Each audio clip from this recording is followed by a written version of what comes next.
नमस्कार दोस्तों। फिर एक बार मेरे चैनल पे आप सबको स्वागत कर रहा हूँ। और मैं सिर्फ आपको ये कहना चाहता हूँ, एनआरएस डिलेड के जो 13 लाख के आसपास जो ऑलरेडी कंफर्म्ड कोर्स करे हुए 17-19 में, और जिनमें से लगभग 2 लाख जो इन सर्विस टीचर है, बाकी 11 लाख जॉब के तलाश में हैं। और आप धीरे धीरे धीरज खो रहे हो, इम्पेशेंट हो रहे हो। और ऑब्वियस बात है, स्वाभाविक बात है, क्योंकि 1 साल से ऊपर हो गया। सुप्रीम कोर्ट के वर्डिक्ट जब आपको इनवैलिड करार दिए गए थे 18 महीना के कोर्स को, ये कह के कि 24 महीना के कोर्स के साथ इक्विवेलेंट नहीं है, और गैजेट ऑफ इंडिया में भी इसकी कोई एंट्री नहीं है, तब से लगातार लोअर कोर्ट में एंड हायर कोर्ट में सुप्रीम कोर्ट तक बहुत सारे केसेस स्टेट गवर्नमेंट के साथ जो ट्रांसफ़र होकर सुप्रीम कोर्ट में आए हुए हैं, चाहे उत्तराखंड वाले केस हो, चाहे आपके यूपी वाले केस हो। इससे पहले त्रिपुरा के केस भी आपने देखे थे। वेस्ट बंगाल में तो बच्चों के रिक्रूटमेंट भी हो गए, कुछ बच्चों को डिलेट के बेस पे नौकरी भी मिले।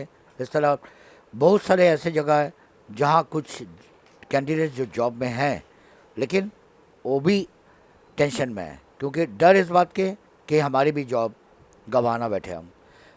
बच्चे, मैं इतना कह सकता हूँ, आपको थोड़ी धीरज रखना है। देखो, आप लोग लगातार मेरे को मैसेजेस कर रहे हो, मैं सिर्फ आपको इतना कह रहा हूँ कि जब इतने दिन आपने सब्र किए, कुछ दिन और सही। मैं इस वीडियो के थंबनेल में क्यों बताया कि आपके लिए पॉजिटिव न्यूज़ है। एक तो आपको पॉजिटिविटी बरकरार रखना है।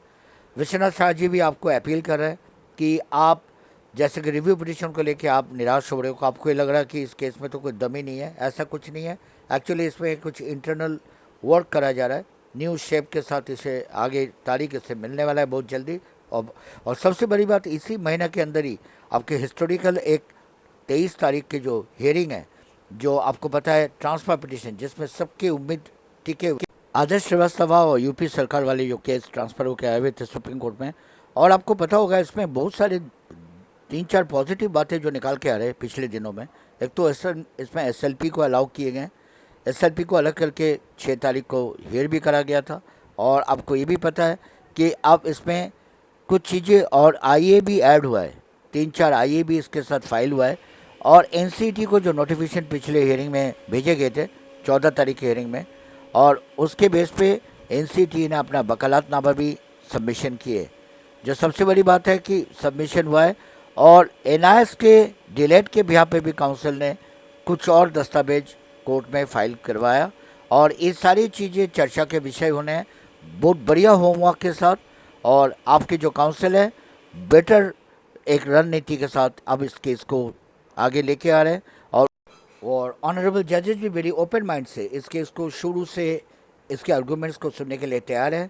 और सबसे बड़ी बात है, एक खबर जो बहुत सबसे बड़ी ब्रेकिंग न्यूज़ के नाते निकाल के आ रहा है कि धर्मेंद्र प्रधान, जो इतने दिन से साइलेंट मोड में थे, हाल ही में इतने सारे मेमोरेंडम और इतने सारे सोशल मीडिया में शोर होने के बाद इन्होंने भी एक स्पेशल मीटिंग ली अपने कैबिनेट के साथ।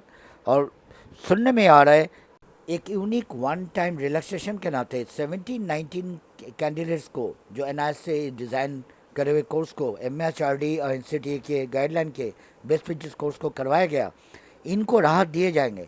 लेकिन ये सिर्फ 17-19 के उस पर्टिकुलर बैच के 13 लाख बच्चे के भविष्य के सवाल है। इसी चलते इसे रिकन्सिडर और रिव्यू करा जा रहा है।